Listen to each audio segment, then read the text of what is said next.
Did you know that Staten Island has a litter problem? More than any other borough, Staten Island suffers from tons of litter and illegal dumping across multiple locations. This is including locations like Newdorp Beach near Roma Avenue, Arthur Kill Road near Johnson Street, Forest Avenue near Graniteville, and many others. All this litter actually directly affects us living on Staten Island, and it's a big problem for everyone living in our community. So how do we convince people to actually pick up litter and stop illegal dumping? There's two ways we can think about it: health and money. Especially after COVID-19, health is very important, and a clean community can reduce the risk of health problems and disease. And as far as money is concerned, a clean community can save people financially as well, including small businesses. We face a lot of health issues with illegal dumping and tons of litter. Overflowing trash bins is just the start of it. Those are already breeding grounds for bacteria, insects, and vermin. Diseases that humans can contract from all this include stuff like gastroenteritis, salmonella, and even food poisoning. Contaminated water from household waste like paint, batteries, computer equipment even, can directly affect and disrupt whole ecosystems in shallow bodies of water, rivers, and even lakes. That is just the tip of the iceberg. Other diseases and other risks that we face include COPD, chronic obstructive pulmonary disease, respiratory infections, high rates of asthma, and even cardiovascular issues. All of these are a major problem if we don't clean up our streets. Studies have shown that heavy concentrations of garbage and litter can be linked to major health issues. Even in the presence of landfills, this is a massive problem. Things like increased flu-like symptoms, muscle weakness and eye irritation, and poor air quality have been documented by those who live near high concentrations of garbage, such as a landfill.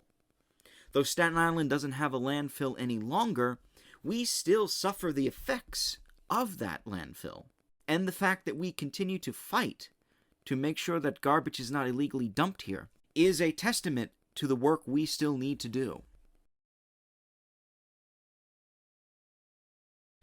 The cost of cleaning up is $11.5 billion a year. $11.5 billion a year is spent to clean up the streets. And the burden of this goes directly to private businesses and taxpayers out of federal and state infrastructure and transportation budgets. Basically, the more money we spend cleaning up, the less money we have to fix roads, make bus routes and subways better and updated, and money that we can improve our infrastructure for the entire city and the entire state. What makes it worse is who pays for everything. Roughly 80% of that cost, 80% of that $11.5 billion, is coming out of private businesses' pockets. It's estimated that about $9.1 billion goes into cleanup costs that come from individual and private businesses.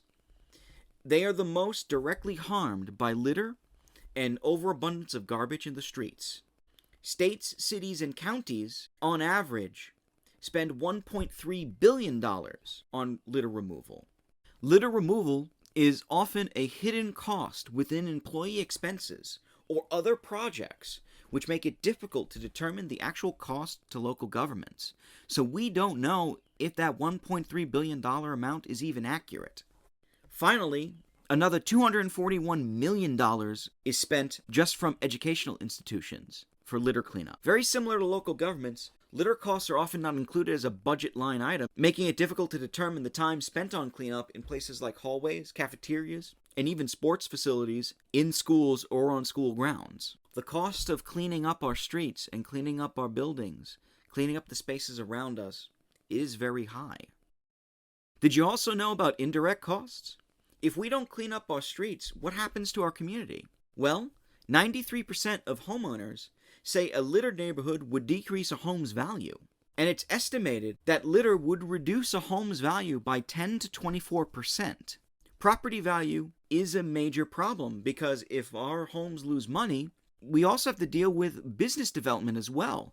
36% of businesses say that litter impacts a decision to relocate to a new community. If there's too much garbage in the streets, or on the properties of nearby buildings, over 55% of realtors think that that litter reduces the property value of that space. And many businesses will choose not to even open up shop in our communities. In fact, 60% of property appraisers would reduce a home's value if it contained an abundance of litter within its vicinity. This is a major problem. This is what we mean by indirect costs.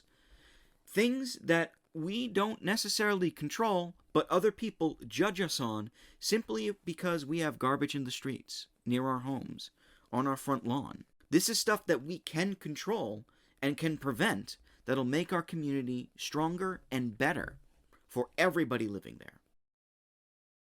Did you know that recycling does not help us out as much as it can? A lot of it comes from three big issues: a lack of awareness, dealing with unsold recycled materials, and the fact that we don't emphasize reduce and reuse as much as recycle.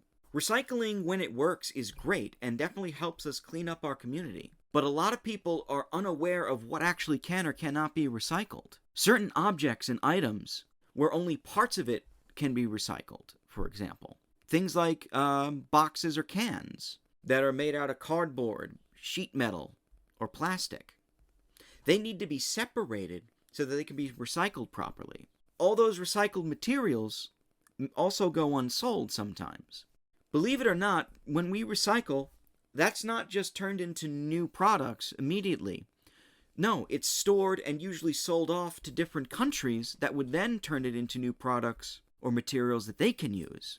But for the past couple of years, countries that we would normally sell products to, such as China or Malaysia, are no longer buying a lot of recycled materials in bulk. So many recycled materials are no longer being sold in big quantities. And that has led to a lack of materials being used for further recycling.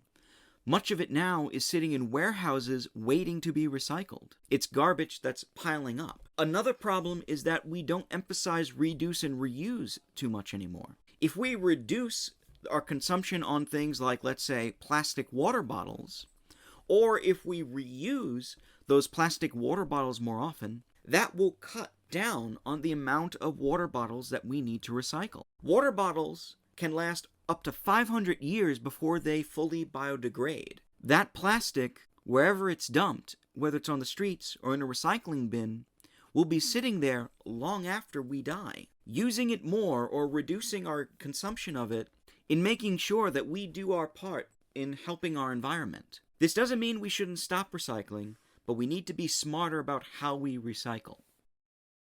Did you know about the Own the 18th initiative?